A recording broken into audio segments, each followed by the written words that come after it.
Very excited to be in the horror movie inspiration closet. Here's the top 5 horror films that I watched to get inspired before we went out to make our first feature film, Sight Unseen. The first film that really inspired me as a very young high schooler was The Evil Dead.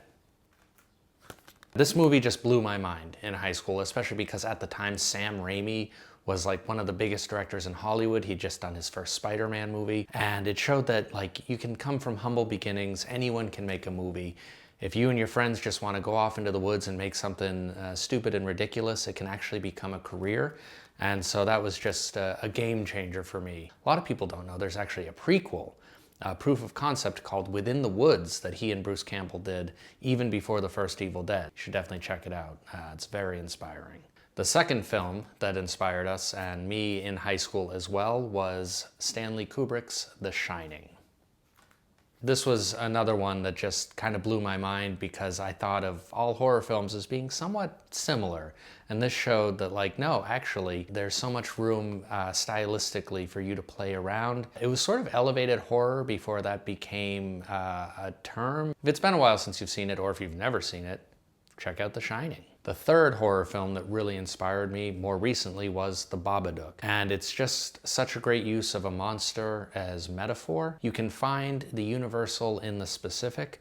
I'm not a single mother. I don't live in Australia. I don't have a troubled child that I'm trying to raise on my own.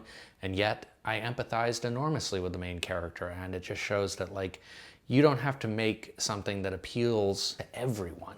You can make something that's very specific and people will relate and they'll love it. The fourth film was Sinister. And what I really appreciate about Sinister is that it just takes place in a normal house. So many haunted house movies are in these big elaborate mansions or old decrepit houses that you can tell that just costs a ton of money, and we didn't have that. But Sinister, it's just a normal suburban house. As long as the story is good and the characters are good, the location doesn't matter that much. And finally, the fifth film that I saw just last year, actually just before we made our movie, was Oddity. And Oddity is a haunted house movie that takes place almost entirely in one location. It's got a very small cast. And it's just genuinely scary. I actually was creeped out. So Oddity is on Shudder right now, and if you haven't seen it, it kind of flew under the radar. You should definitely check it out. It was one of my favorite movies of the entire year last year. It was enormously inspirational for us as we were preparing to shoot our first feature film, Sight Unseen, which will be premiering at the Maine International Film Festival on July 19th.